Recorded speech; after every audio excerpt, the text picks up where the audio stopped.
I'm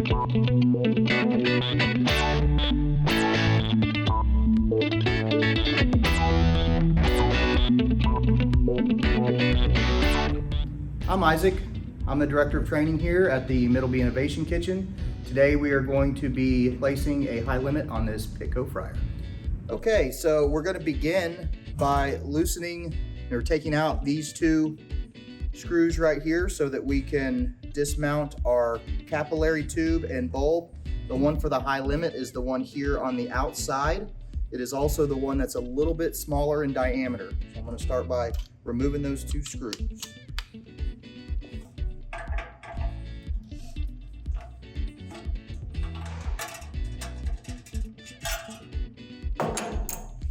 After it gets removed, we'll go ahead and try to straighten this out a little bit.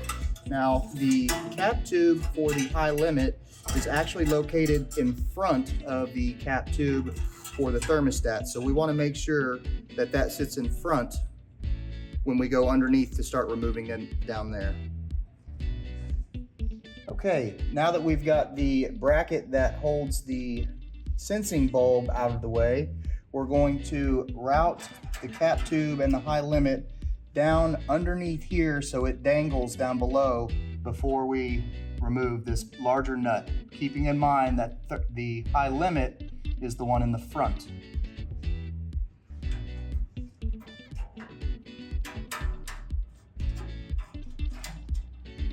All right, got it down here. Just careful not to damage the cap tube on the thermostat. We'll go ahead and remove the big nut here, leaving the small nut tight. Really doesn't matter, loosening that. All right, should come right out. This one's a little easier than the thermostat because it's directly above the hole. All right, we are removed. All right, we're going to begin installing our new high limit here. We're going to start by making sure that these two items are separate from one another and applying thread sealant to the larger of the two nuts, which has already been done. Start here from underneath the fryer, going straight up and attaching the larger of our two nuts. Now we do not want to attach the smaller one just yet because we want to get the cap tube and bulb mounted before that is started. You always want to start these by hand, that way you don't cross thread. There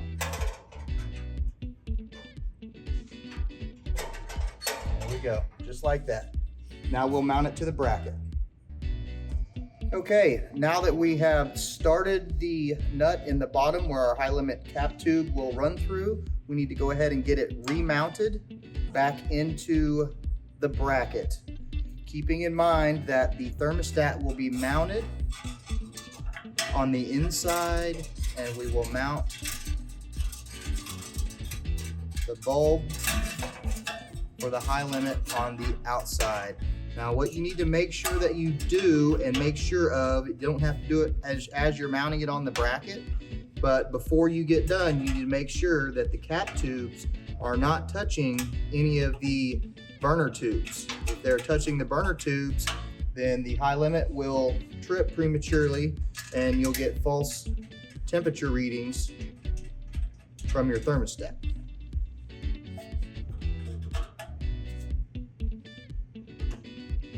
Adjust it here. There we go. You have to tighten these down fairly securely or these bulbs will move in this bracket a little bit. Make sure that it's secure like that. All right, now you want to make sure after you get those things secured that the cap tubes on the inside of in between your burner tubes right here, that they are not touching the side of either one of these burner tubes. And we are good in this case. Now that we have the bulb secured into the bracket, we are going to need to tighten the big nut here, making sure that we have remember to use thread sealant. Always use thread sealant on these connections. Do not use thread tape.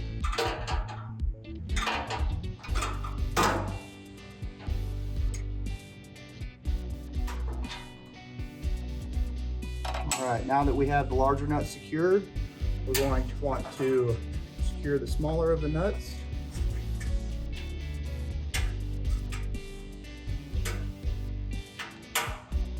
Always getting this started by hand.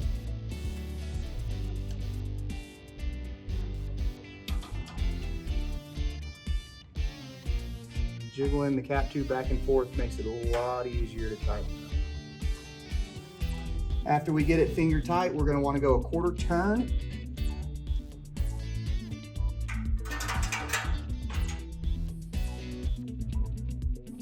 Ish.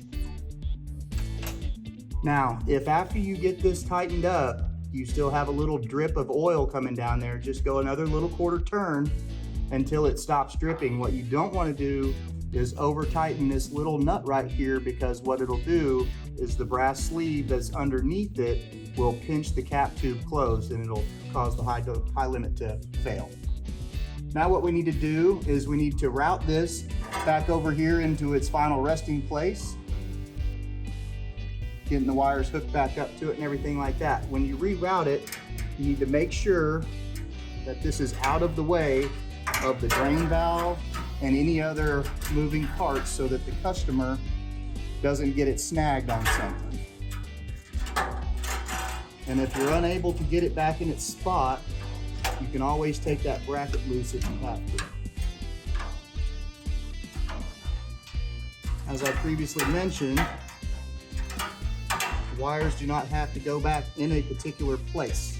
Using one of these screw starters does make life much easier.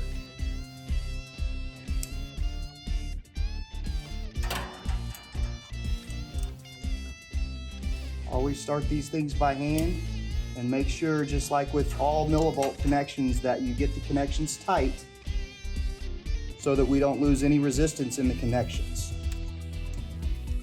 You will feel a little bit of resistance whenever you're screwing and unscrewing these. That's because they have a little bit of Loctite in there to keep them from backing off.